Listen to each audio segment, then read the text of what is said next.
In the midst of so much attention being catered towards the upcoming commercial movies, this weekend was me spending time on the rather understated style of films. It's probably the most traveling I have done for movies because the movies I'm going to be talking about have had limited releases across India. But after 6 years of spending time in Mumbai, I can safely say that there is so much that needs to improve in the theatre infrastructure, what we term as the home for Bollywood. One show in Gaiety Galaxy, the other show in Kurla, and the third show in Lower Parel because there is no other option. So sorry if I took my time to talk about these films, but the infrastructure causes for me to do a mini Mumbai Sair and then do justice to the film and its content. I've seen 3 films this weekend, films that are quite contrary to what you are used to watching week in and week out, at least when it comes to commercial cinema. But I genuinely believe they deserve your attention. I'm going to mention them in ascending order of how much I enjoyed them, so let's pack in my recommendations for all of you. I hope you're lucky enough to see the shows around you. First, I viewed the Shoojit Sircar directed film I Want to Talk starring Abhishek Bachchan, a film that has absolutely zero buzz surrounding it. I understand if producers already acknowledge the pitch of the film and how it may not be worth it to have a huge marketing and P&A cost attached to it. But to absolutely do nothing about it really saddens me. Especially when you have got a project directed by Shoojit Sircar, who is known for his sleeper hits and who just before this absolutely blew us away with Sardar Udham. This, coupled with it starring Abhishek Bachchan in the lead role, his last movie as a lead being Ghumar that barely anyone saw in theatres, and I Want to Talk meeting a similar fate, even worse actually, is a very dismal attempt at spreading the word about a movie that is sincere at least, with its intention and partly with its execution. If the makers and the lead actor don't themselves cultivate a passion for their own project, of at least making people aware of it, how is it then conveniently projected towards the audience that they don't celebrate more cerebral and nuanced storytelling?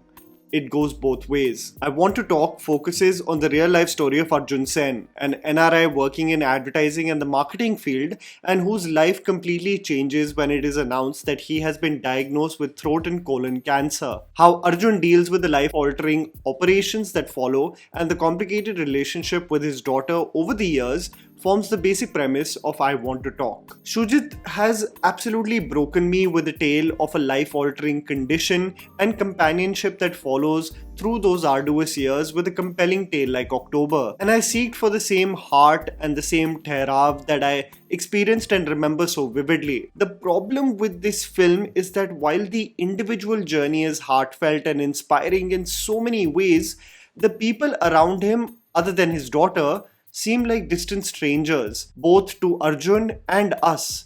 You have characters like Johnny Lever who assists Arjun in some instances, a nurse who seems to have a personal bond while tending to Arjun in the hospital, a real brother who shows great concern regarding the number of operations Arjun is doing, and a recent ex who he is settling the terms and conditions of the divorce with. All of these characters should be contributing factors to Arjun's journey in providing us more insight about his personal circle.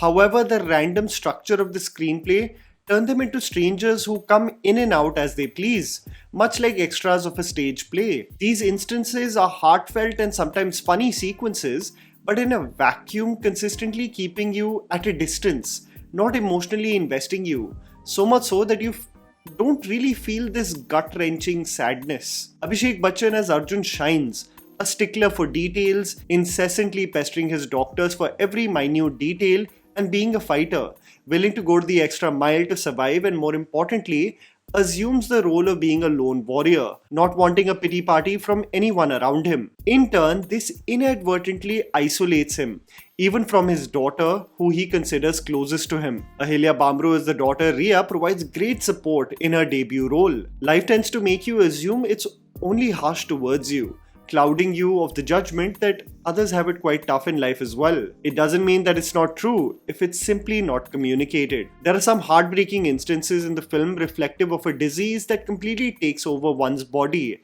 the contemplation of the loss of all hope, and Shoojit has this odd but cheeky way to shed light on it with his morbid humor that causes for great levity, yet frustratingly some distance from it holistically being a home run.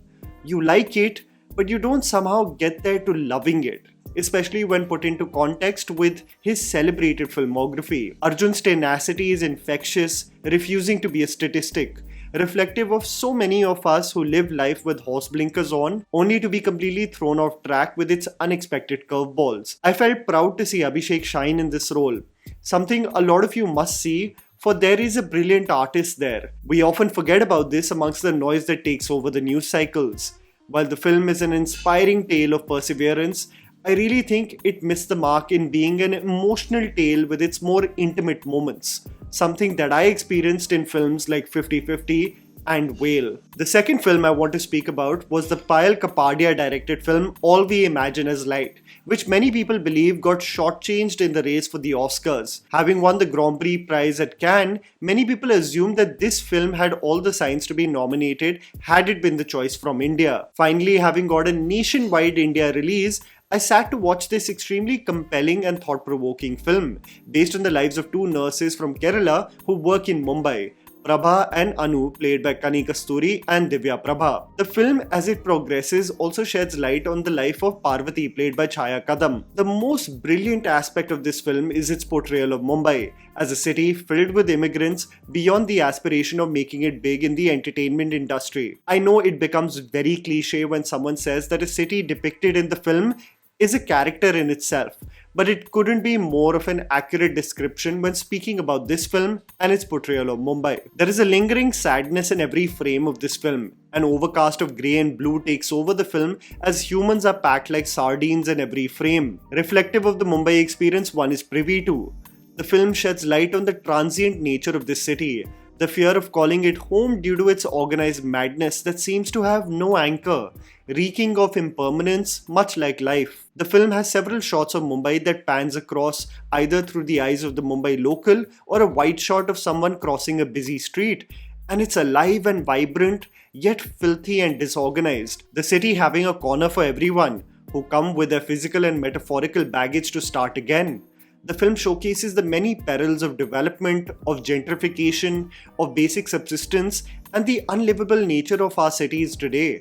Hollow high-rises lacking character, and everyone finding their own form of happiness even when surrounded by misery in the city of illusions. There is a point in the film where the nurses assist Parvati in a move to her village, and just like the landscape of the film changes from the compact and densely populated filth of Mumbai to the wide expanse of nature, you, much like the characters, feel like you can breathe again, almost as if you have been snatched away from the claustrophobic environment. Payal Kapadia does a spectacular job in conveying freedom, of choice, of love, and of life. Beautiful and achingly performed by the three women that I genuinely believe deserves your attention. The last movie that I want to speak about is actually being celebrated in Kerala with a huge box office reception that many people did not anticipate. This movie is called Sookshma Darshini, and I had an absolute blast in a packed theatre in Mumbai with this Malayalam film starring Nazriya and Basil Joseph in lead roles. The film, directed by MC Jitin, is a zany thriller that I did not see even the trailer for. If you can do the same before watching the film,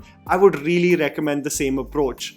I assure you, as a brother, I'm not going to ruin anything for you, but just to tell you that this film is another edition of a tight-knit and entertaining thriller by Malayalam cinema in 2024. Nazriya is literally tailor-made for the role of Priya, way too inquisitive about her neighborhood and all the developments. If experience has told me one thing, if you don't have the funds for a private investigator, trust me, a WhatsApp group of women will do the job even better.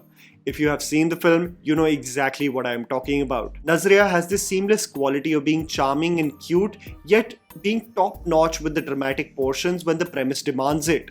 But if I were to speak about this film in great detail, I would just leave it at raving about Basil Joseph, who in the last few years has been one of the most entertaining actors to see in films. He left me absolutely rolling on the floor laughing with his act in Jaya Jaya Jaya Hai, and in this film strikes a beautiful balance between intense and comedic and self-aware. The film introduces itself as a carefree and funny story about the eccentric personalities that dwell in the neighborhood, and brilliantly develops into an Alfred Hitchcock-esque thriller, and trust me, catches you off guard with its surprises and twists that it has up its sleeve. I genuinely was formulating various permutations and combinations in my head about where this film may be going, and was pleasantly surprised on how they developed it. making me also conclude that Malayalam cinema has really killed it this year with a variety of stories, and I hope for more of the same ahead. And that was the video, guys. Write down in the comments below what you thought about the 3 movies I spoke about.